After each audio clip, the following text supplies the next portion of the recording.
En 2018, alors que je recherchais mon alternance, j'ai rencontré le directeur des systèmes d'information d'une grande entreprise de BTP qui était devenu mon parrain professionnel. Et ce dernier avait pour objectif de m'accompagner sur les sujets en lien avec l'environnement professionnel. Et lors de mes recherches d'entreprise, il m'a vachement aidé à préparer un CV professionnel, de préparer mes entretiens, d'envoyer même souvent quelques CV à des proches qu'il connaissait pour pouvoir me recommander. Au bout de 4 mois de recherche d'entreprise, je restais sur une situation d'échec. Pour résumer, j'ai envoyé plus de 452 CV que moi j'ai enregistrés sur un fichier Excel et que je l'ai envoyé toutes les semaines en faisant le point et les différentes relances tous les 15 jours. Ce monsieur-là m'a suivi. Au bout de 5 mois, il voyait que je restais sur une situation d'échec. Donc 452 CV avec des messages automatiques. Vous savez, merci de nous avoir envoyé votre candidature. Nous vous remercions pour l'intérêt que vous portez à l'égard de notre entreprise. Vous savez, ce genre de blablabla là, tout le temps. Parfois, c'était presque la dépression pour moi parce que c'était un peu compliqué quand même d'encaisser des réponses négatives jour par jour. Ça venait parfois par dizaines, par quinzaine, ça dépend en fonction des jours. Et parfois même les mails de refus automatique étaient même instantanés. C'est-à-dire que tu envoies un mail tout à l'heure, au bout de 5 minutes, tu reçois un mail de refus pour dire tout simplement que c'était du bullshit et que les mails étaient paramétrés en amont pour être renvoyés tout simplement ou pour renvoyer un message négatif à l'issue de votre candidature. Mais je n'ai pas lâché, j'ai continué à persévérer, à crapahuter, à avoir cette motivation, cette niaque-là de montrer à mon parrain, M. Rousseau, que je voulais réellement obtenir une entreprise pour intégrer une alternance en finance. Et au bout du 6e mois, il a vu que je commençais à en avoir marre et que c'était surtout compliqué et que, ça il faut le dire, j'étais quelqu'un de sérieux. Il m'a donc recommandé à la responsable du contrôle de gestion du département des systèmes d'information du groupe Eiffage. Oui, l'entreprise c'est Eiffage.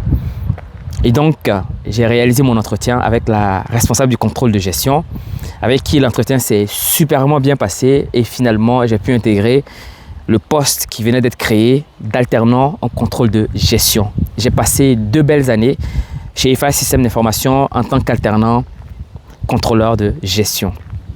Au bout de 2 ans d'alternance, je commençais à ressentir le besoin d'aller voir d'autres choses parce que j'estimais que j'avais déjà fait le tour.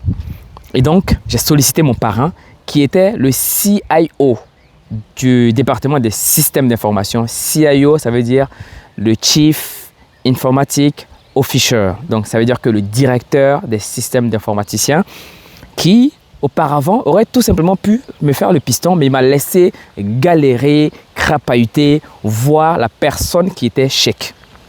Et donc, il m'a recommandé d'abord pour le poste du contrôleur de gestion. Et ensuite, lorsque au bout de 2 ans, j'ai eu l'envie de voir d'autres choses, je lui ai demandé est-ce qu'il y avait d'autres postes qui étaient disponibles. Et là, il m'a fait un petit mail en me recommandant dans une boucle où il y avait 5 directeurs au siège. Et parmi ces 5 directeurs-là, il y a 2 directeurs qui m'ont contacté. Il y a le directeur du contrôle interne et qualité du siège qui m'a contacté, M. Philippe Trio, mon ancien chef. Et il y a un autre directeur, du coup, qui était en lien avec la finance, c'était dans une autre filiale, qui m'avait contacté aussi. Mais comme c'est le directeur du contrôle interne audit qui m'avait contacté en premier, je suis allé faire l'entretien. L'entretien s'est superment bien passé. Et à la fin de l'entretien, mon ancien chef, donc M. Philippe Trio, qui m'a dit « Cheikh, tu connais déjà la réponse. Tout est une question de feeling. » L'entretien s'était tellement bien passé entre lui et moi. C'était un ancien qui en tout cas était vraiment très proche de la retraite. Il était à sa, je crois, 59e année. Il avait 59 ans. Et voilà, du coup, j'intègre finalement le poste de contrôleur interne auditeur chez Eiffage Construction par la suite. Donc, c'était une filiale aussi du groupe Eiffage, mais c'était au siège. J'ai passé 3 magnifiques années en tant que contrôleur interne où j'ai appris énormément de choses, tant sur la partie financière que sur la partie process. Et j'ai fait aussi des audits QSE, donc qualité, santé, sécurité, environnement. Parce que oui, mon chef avait la double casquette d'être le directeur du contrôle interne où moi j'étais vraiment l'alternant. Bon, je n'étais plus alternant parce que j'avais signé un CDI par la suite. Et du coup, comme il avait la casquette de directeur qualité et environnement aussi, et donc je faisais de la qualité et de l'environnement de par cette casquette de mon chef, même si ce n'était pas l'intitulé de ma fiche de poste. Donc ça m'a permis d'apprendre énormément sur tous les aspects environnementaux, santé, sécurité. Donc voilà, la partie RSE, vous voyez, souvent quand je parle de RSE, c'est parce que je l'ai fait lors de mes précédentes expériences. Je vous dis ça pourquoi? Vous avez vu, M. Rousseau a été le lien au début qui m'a permis de rentrer dans le département des systèmes d'information en tant qu'alternant, contrôleur de gestion. Et lorsque j'ai eu besoin de changer, il m'a encore recommandé. Votre image est très importante. Les gens vont vous aider si votre profil est recommandable. Parfois, on parle de piston et les pistons a parfois une connotation assez négative parce que lorsqu'on parle de piston, tout le monde va voir le côté négatif de la chose. Non, mais ça se passe en famille. Non, mais en fait, c'est parce qu'il le connaît, parce que tu es le fils d'eux. Ça ne marche pas. Moi, je n'étais pas le fils d'eux. J'étais dans ce pays-là. Je connais personne qui aurait pu me placer ou me faire des passes décisives. Ce monsieur-là, il a cru en moi parce que j'avais la motivation, j'avais la niaque et j'étais présentable en toute modestie. Parce que oui, c'est très important. Lorsque vous pistonnez quelqu'un, vous endossez votre image à cette personne-là aussi. Lorsque vous pistonnez quelqu'un, vous accolez votre image à l'image de cette personne.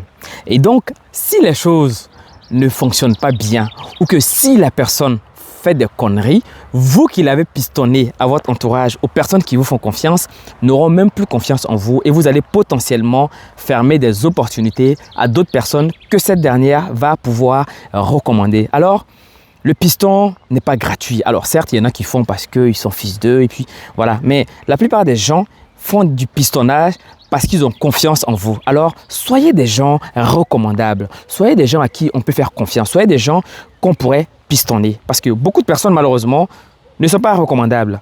Vous voyez, je suis en train d'insister là-dessus. Je vais réaliser une batterie de vidéos quand même sur ce sujet-là. Parce que je sais qu'il y a des petits frères ou souvent même des grands frères ou des gens qui sont du même âge que moi, qui sont en recherche d'emploi. Et souvent ne comprennent pas pourquoi est-ce qu'ils n'arrivent pas à être employables. Vous n'êtes pas employable parfois parce que votre profil n'est pas recommandable. J'insiste là-dessus. Soyez des gens recommandables. Soyez des gens qui donnent envie d'être recommandés. Soyez des gens qui donnent envie de pouvoir être des collaborateurs, des futurs collaborateurs. C'est très important. L'habit fait le moine dans le monde professionnel. Désolé de vous le dire et désolé de l'apprendre. C'est tout simplement la réalité. À très bientôt. Au revoir.